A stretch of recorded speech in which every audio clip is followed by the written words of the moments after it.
But first tonight at 5:30, the cold case cards. Mikey Cruz was in a car with a friend when he was shot and killed in 2005.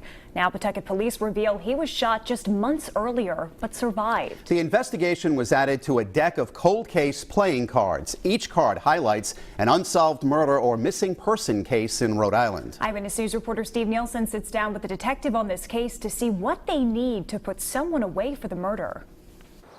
Mikey Cruz was out at the club with his friends. He had his whole life ahead of him, but a gunman ended it that night.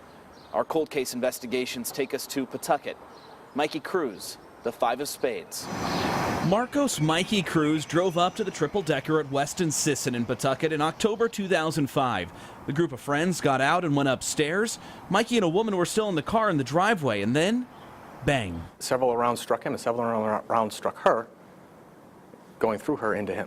Someone fired through the window into the car. Mikey was dead.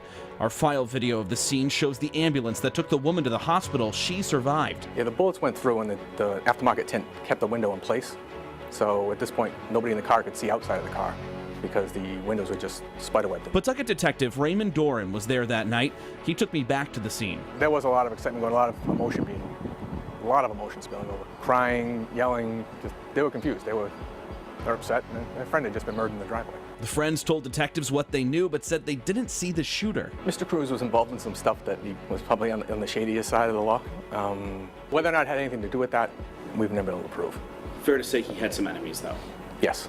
He did nothing that warranted him being murdered in this car. Pawtucket police say Cruz had been shot in Providence just months earlier, but survived. Was there a connection? It's one of the investigative leads that we're working on. Those leads? No, there's no DNA. Are few and far between. No, there's no surveillance video.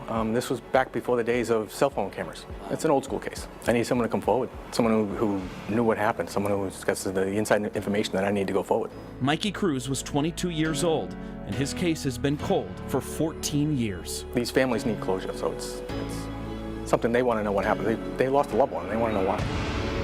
Do you know who killed Mikey Cruz? Call 1-877-RI-SOLVE or go to our website, WPRI.com, to learn more about this cold case investigation and all of the others we've covered so far in this series. I'm Steve Nielsen, Eyewitness News.